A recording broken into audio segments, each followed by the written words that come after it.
नमस्कार, मैं हूं अनन्या सिंह। आप न्यूज़ 24 देख रहे हैं। भारत में पेट्रोल के साथ एथेनॉल मिलाने की नीति अब एक नए और बड़े मोड़ पर पहुंची दिख रही है। अप्रैल 2026 से पूरे देश में E20 यानी 20% एथेनॉल मिश्रित पेट्रोल लागू करने के बाद अब केंद्र सरकार E85 यानी 85% एथेनॉल और 15% पेट्रोल वाले ईंधन की दिशा में तेजी से कदम बढ़ा रही है।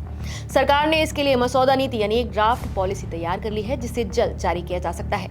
ये बदलाव केवल ईंधन का तकनीकी अपग्रेड नहीं, बल्कि भारत की ऊर्जा, अर्थव्यवस्था और पर्यावरण रणनीति में एक बड़ा परिवर्तन माना जा रहा है। तो क्या है E85 पेट्रोल और ये कैसे अलग है? तो E85 एक ऐसा फ्यूल है जिसमें 85% एथेनॉल यानी जैविक स्रोत से बना हुआ अल्कोहल आधारित ईंधन होता है और 15% पारंपरिक पेट्रोल मिलाया जाएगा। एथेनॉल मुख्य रूप से गन्ना, मक्का यानी कॉर्न और अन्य कृषि उत्पादों से बनाया जाता है, यानी ये घरेलू यानी कि लोकल सोर्सेज पर आधारित ईंधन है।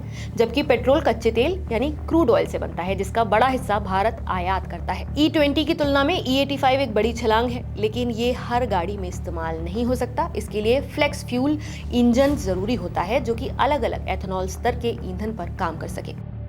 अब आपको ये भी बता दें कि E85 पॉलिसी क्या है। तो सरकार की E85 नीति का उद्देश्य है ज्यादा एथेनॉल मिश्रण वाले ईंधन को कानूनी मंजूरी देना, फ्लेक्स फ्यूल वाहनों को बढ़ावा देना, पेट्रोल पंपों पर अलग E85 डिस्पेंसर्स और स्टोरेज सिस्टम विकसित करना। सरकारी सूत्रों के मुताबिक ड्राफ्ट नोटिफिकेशन तैयार है। वाहन परीक्षण यानी कि टेस्टिंग का प्रारंभिक चरण पूरा हो चुका है और बाजार में सहमति यानी मार्केट कंसेंसस बन चुकी है। हालांकि इसे लागू करने के में समय लगेगा, क्योंकि मौजूदा गाड़ियां E85 के लिए उपयुक्त नहीं है और इंफ्रास्ट्रक्चर में बड़े बदलाव की जरूरत होगी। यहाँ सवाल ये भी है कि सरकार आखिर E85 लाना क्यों चाहती है। तो E85 के पीछे सरकार के दो बड़े मकसद हैं। पहला, ऊर्जा सुरक्षा यानी कि एनर्जी सिक्योरिटी। भारत अपनी जरूरत का बड़ा हिस्सा कच्चा तेल आयात करता है।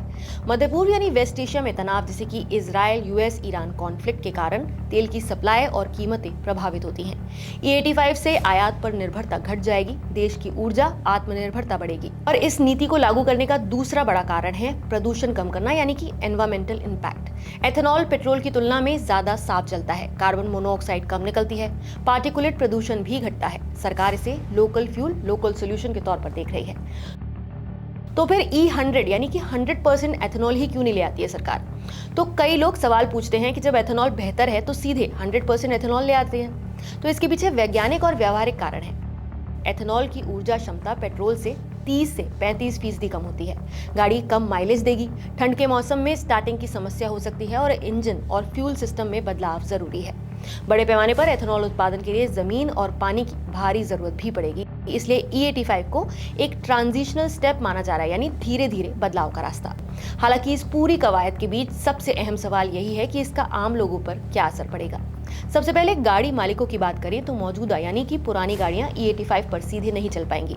ऐसे में लोगों को भविष्य में फ्यूल फ्लेक्स तकनीक वाली नई गाड़ियां खरीदने पर विचार करना पड़ सकता है। अगर कोई व्यक्ति अनजाने में गलत फ्यूल का इस्तेमाल करता है तो इंजन की परफॉर्मेंस गिर सकती है और लंबे समय में खराबी का खतरा भी बढ़ सकता है। अब अगर कीमत की बात करें तो एथेनॉल आमतौर पर पेट्रोल से सस्ता होता है, इसलिए E85 का बेस प्राइस कम रहने की संभावना है। लेकिन इसका एक दूसरा पहलू भी है। एथेनॉल की ऊर्जा क्षमता कम होने के कारण गाड़ियों का माइलेज घट सकता है। ऐसे में भले ही प्रति लीटर कीमत कम हो, लेकिन प्रति किलोमीटर खर्च बराबर या फिर कुछ मामलों में ज्यादा भी हो सकता है। वहीं इस बदलाव का सबसे बड़ा सकारात्मक असर किसानों पर देखने को मिल सकता है।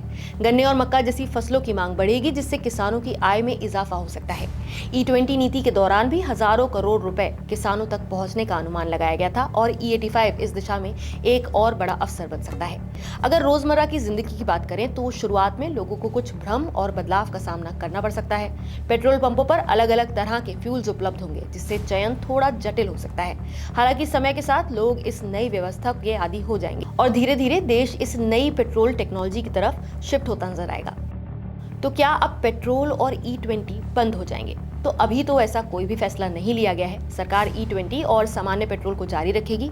E85 को धीरे धीरे विकल्प के रूप में लाएगी, यानी निकट भविष्य में 3 तरह के ईंधन साथ साथ मौजूद रह सकते हैं। पहला सामान्य पेट्रोल, दूसरा E20 और तीसरा E85। E85 की राह में कई चुनौतियां हैं, जैसे कि देश में ज्यादातर गाड़ियां अभी इसके अनुकूल नहीं है। पेट्रोल पंपों को अपग्रेड करना होगा और ऑटो कंपनियों को तेजी से नए इंजन विकसित करने होंगे। लेकिन इसके फायदे भी बड़े हैं, जिनमें विदेशी मुद्रा की बचत, किसानों की आय में बढ़ोतरी और प्रदूषण में कमी शामिल है। E20 से E85 की तरफ बढ़ना भारत के लिए सिर्फ एक फ्यूल पॉलिसी नहीं, बल्कि ऊर्जा स्वतंत्रता, पर्यावरण सुधार और कृषि अर्थव्यवस्था को मजबूत करने की रणनीति है। हालांकि आम लोगों के लिए ये बदलाव तुरंत आसान नहीं होगा, लेकिन लंबे समय में ये देश को तेल आयात के दबाव से बाहर निकालने और साफ ईंधन की ओर ले जाने का एक बड़ा कदम साबित हो सकता है। आप इस नए फ्यूल ऑप्शन के इस्तेमाल करने के पक्ष में हैं या नहीं? आपकी क्या राय है, हमें कमेंट करके जरूर बताइए। नमस्कार, मैं हूं मानक गुप्ता। अगर आपको हमारा ये वीडियो पसंद आया हो तो इसे लाइक और शेयर जरूर करें, और हाँ, हमें सब्सक्राइब और फॉलो करना ना भूलें, ताकि आप देश और दुनिया की कोई खबर मिस ना करें। तो जुड़े रहिए हमारे साथ और देखते रहिए News 24।